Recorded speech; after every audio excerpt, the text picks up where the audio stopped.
Sadaqa dardlarga davodir. Taassufki, oxirgi paytlarda qulog'imizga falonchi sehrga uchrabdi, falonchini sehr qilishibdi kabilidagi gaplar ko'p eshitiladigan bo'lib qoldi. Kimlarningdir orasiga adovat solish, er-xotinlarning o'rtasini ajratib yuborish va boshqa g'arazli maqsadlarga oson erishish uchun sehru jodu qilish ko'payib ketdi. Ba'zida bunday holat do'st deb bilgan odami tarafidan sodir bo'ladi, ba'zida qo'shnilaridan, qarindosh va hokazolar tomonidan ham kelishi mumkin. Bir kishi aytib beradi: Men yaxshi, dindor bir oilada tug'ilib o'sdim. Mahallada bizning oilamiz o'zining yaxshi xulqi va odobi bilan tanilgandi. Alloh bizga bir sinov jo'natdi. Ukalarimdan biriga dard keldi. U masjidda muazzin edi. Qur'oni Karim kurslariga qatnab, kalomullohni yodlardi. Guruhidagi eng faol talabalardan edi. Barcha umidimiz shu ukamdan edi. Kelajagi porloq bo'lishini taxmin qilardik. Doim uning haqqiga duo etdik. Ammo nimadir bo'ldiki, uning xulqi teskari tomonga o'zgara boshladi. Darslarida sustkashlik qildi. Yaxshilikdan ko'ra yomon odatlarga moyilligi osha boshladi. Uning bu o'zgarishi oilamizdagi muhitga ham ta'sir qildi. Keyinchalik ukam bir ish qilib qo'yib, qamoqqa tushib qoldi. Aka-uka, opa-singillarim iymonli, diyonatli edi. Biz aslo umidsizlikka tushib qolmadik. Doim Allohga iltijo qilib, uning haqqiga duolar qilardik. Bu ishlar sehru jodu orqali qilingani ayon bo'lganidan keyin sehrga qarshi ruqiyalar, duolar qila boshladik. Sadaqalar berdik. Ishonardikki, sadaqa yomonliklarni daf qiladi. Qiyin kunlar boshimizdan o'tdi, ammo doim Allohni eslab, unga yo'l borib, go'zal sabr qilib keldik. Qiyinchiliklar ko'paygani sayin biz Allohga yanada ko'proq bog'landik. Allohga hamd bo'lsin, ishlar yaxshi tomonga o'zgara boshladi. Uyimizga Allohning fazli bilan fayz-baraka kirdi. Ukam qamoqdan oqlanib chiqdi. Yana avvalgiday Allohga ibodat qilib, yaxshi yo'lga qaytdi. Ba'zi odamlar sadaqa Allohning roziligini topishga vasila, shu sababli ibodatlardan biri deb o'ylaydi. Bu ham to'g'ri, ammo e'tibor berish kerak bo'lgan yana bir jihat shuki, sadaqa har bir banda uchun shifo davodir. Rasululloh sollallohu alayhi vasallam marhamat qiladilar: Kasallaringizni sadaqa bilan davolanglar. Demak, sadaqa faqat jismiy kasalliklarni emas, balki ruhiy xastaliklarni, tushkunliklarni ham davolaydi. Hasad, gina kabi qalbdagi salbiy sifatlarni ham ketkazadi. Chorasizlar ohi. A'lo ibn Hazramiy rahbarligida sahobalar qizib, qirqirab yotgan sahroda qolib ketishdi. Zahiralarida suv va yeguliklari tugagandi. O'lim ularni ta'qib eta boshladi. Shunda A'lo roziyallohu anhu Allohning duolarini eshitguvchi, ijobat qilguvchi ekaniga ishonib, unga yaqin holda: Ey eng oliy, buyuk, hikmat va halimlik egasi bo'lgan zot, deb duo qildi. Shu zahot osmonda bulut paydo bo'lib, sharros yomg'ir quya boshladi. Suvdan ichdilar, tahorat qildilar, cho'mildilar, ulovlarini sug'ordilar. Ha, inson chorasiz qolganda, oxiriga yetib kelganini bilganida najot bo'lmagan ham beruvchi zot borligini yodiga oladi. Faqat buning uchun chin ishonch kerak xolos. Bu payt u zot hech kimni quruq qaytarmaydi. Asl musibat. Boshiga qiyin kunlar kelgan odamga aytamizki, doim Allohga duo qilinglar. Allohning qazoi qadariga rozi bo'linglar. Sadaqani ko'paytiringlar. Allohning kuch-qudratiga, duolari ijobat qilishiga ishoninglar. To'g'ri, mashaqqatlar, qiyinchiliklar barchaning boshida bor. Ammo banda o'sha paytda go'zal tarzda sabr qilib, Allohga bog'lansa, oldigina ham yaxshiroq kunlar albatta keladi. Ba'zan odam o'ylanib qoladi. Bir odam kambag'al farzandlarini zo'rg'a boqadi, hayotda qiynaladi. Yana bir odam esa boy, barcha narsasi bor, o'zi xohlagan narsaga ega bo'la oladi. Shu holatni tashqaridan kuzatgan odam kambag'alning qancha ko'p Allohga iltijo qilib, ibodat qilsa ham ishi yurishmayotganini, o'zi xursand bo'lgani bilan uning yo'qsilligi, kambag'alligi ketmaganini ko'radi. Ikkinchisi, ibodat qilmasa ham boy ishi besh aslida. Haligi kambag'alning duosi ijobat bo'lib, musibati ketgani uning xotirjamligi va boriga qanoat qilishidadir. Boyib, puli ko'payib ketishida emas. Musibatning Allohdan ekaniga to'liq ishongan odam har qanday sinov va mashaqqatni chiroyli qarshi oladi. Ammo boy esa o'zidan o'tganini, ichki muammolarini o'zi biladi va natijada haligi boyligi ham tatimaydi. Boyligi unga xotirjamlik berolmaydi, chunki uning o'y-xayoli boshqa muammolarida bo'ladi. Mana bu haqiqiy musibatdir. Kambag'alning eng katta ne'mati uning Allohga bog'lanishida. Muammolarning, zulmlarning asli zulm emasligi, balki Allohdan bo'lgan bir sinovligini bilish eng katta ne'matdir. Alloh taolo undan-da yaxshirog'ini berdi. Ibn Rajab va boshqalar hikoya qilishlaricha, obid kishilardan biri Makka-i Mukarramada yashar edi. Yeguligi tugab, ochlikdan tinkasi quridi. Shu ochlikda Makka ko'chalaridan birida aylanib yurganda, to'satdan qimmatbaho marvarid solingan tugunchaga qoqilib ketdi. Uni olib haramga yo'naldi. U yerda bir kishi shu tugunni qidirayotgan edi. Obid kishi haligi odamga "O'sha xaltachani menga sifatlab berchi", dedi. U tugun sifatlarida biror narsani xato qilmasdan aytib berdi. Obid aytadi: "Men xaltachani u kishiga berdim va ko'nglimda evaziga biror narsa bersa kerak deb o'yladim. Haligi odam tugunni olib, menga hech nima bermasdan ketdi. Shunda: Ey Allohim, bu narsani sening roziliging uchun qaytarib berdim. Menga undan ko'ra yaxshirog'ini nasib et", dedim. Keyin u dengiz tarafga qarab ketdi va bir qayiqqa chiqdi. Dengizda qattiq shamol turib, qayiq yorilib ketdi. Obid kishi suvdagi bir taxtaga chiqib oldi. Shamol uni o'ng va so'lga aylantirib, oxiri bir quruqlikka chiqarib tashladi. Obid u yerda bir masjidni topdi. Insonlar ibodat qilishayotgan ekan. U ham kirib namoz o'qidi. So'ngra Qur'on topib, uni tilovat qila boshladi.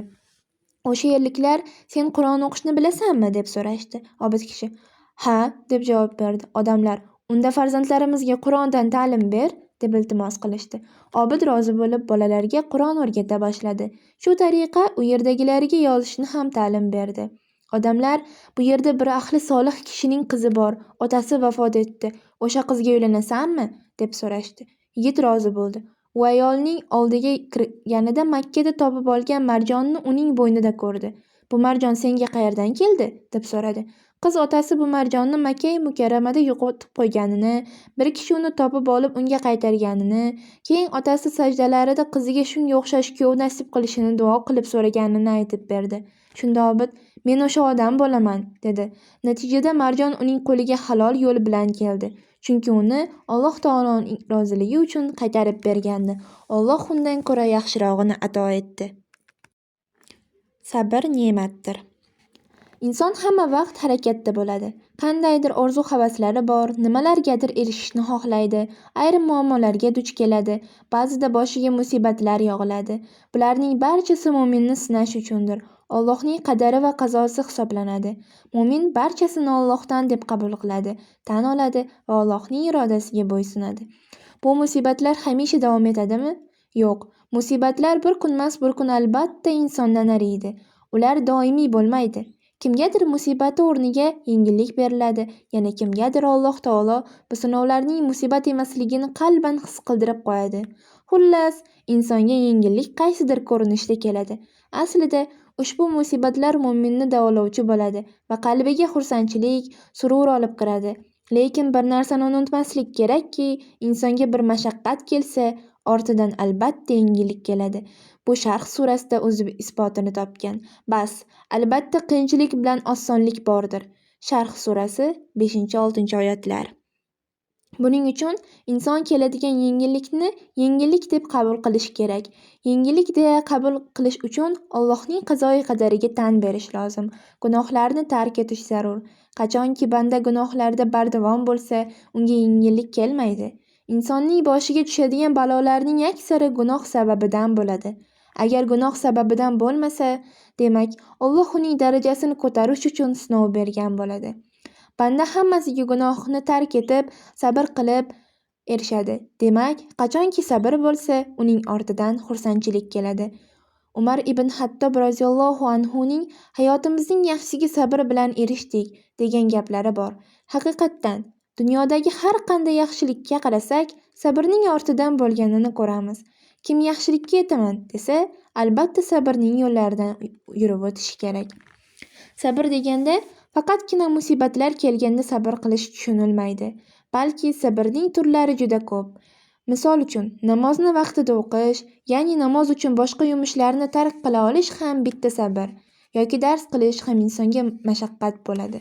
Dars qiladigan odam vaqtida uxlay olmaydi, barvaqt turishi kerak, vaqtini to'g'ri tanqism qilishi lozim va hokazo. Bu ham bir sabr. Gunohga o'rganib qolgan insonning uni tark qilishi ham sabrdandir. Ali roziyallohu anhuning bir gaplari bor. Iymondagi sabrning darajasi xuddi inson tanasidagi boshning darajasiga o'xshaydi. Inson tanasida bosh qanday ahamiyatga ega bo'lsa, iymonning ichidagi sabr ham shunday ahamiyatlidir.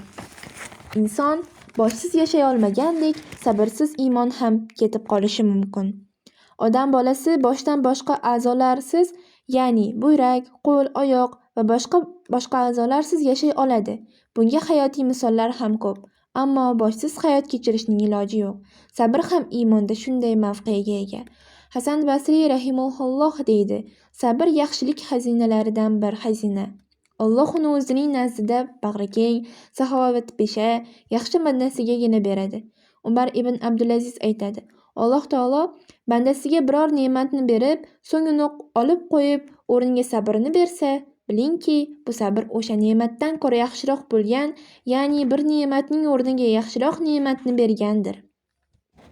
Bir inson yaxshi yashab yuribdi, boy badavlat, hamma narsasi joyida, keyin Alloh undan bu ne'matni olib qo'ydi.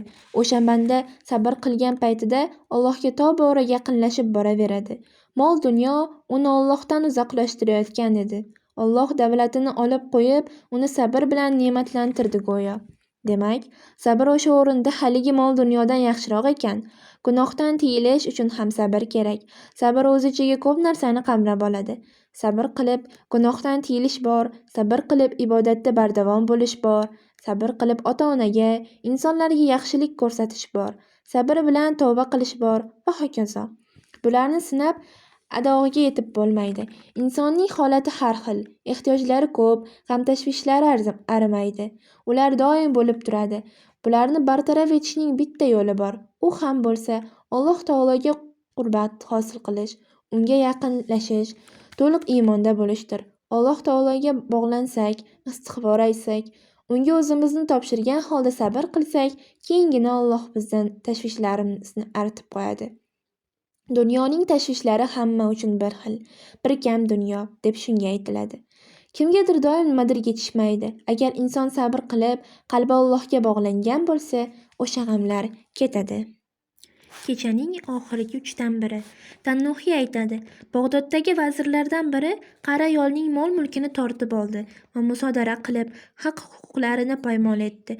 Kampir vazirga uning bu qilmishi zulm ekanini aytib zorlandi, ammo bu unga kor qilmadi. Keksa ayol: "Albatta seni duoibat qilaman", dedi. Vazir istehzo ila kulib: "O'zingga kechaning oxirgi 3dan birini lozim tut", dedi. Kampir uyga qaytib, kechaning oxirgi 3dan birini ibodat ila o'tkaza boshladi. Ozgina vaqt o'tar o'tmas vazir ishdan bo'shadi, mol-mulklari tortib olindi.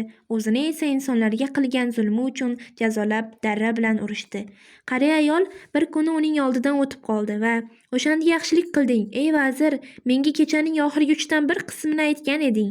Men uni chiroyli holatda topdim", dedi. "Shunday ohu zoringizni qabul qilmadilarmi? Kuchingiz yetmadimi? So'nggi ohingiz unga bo'lsin. Shundan najot topasiz."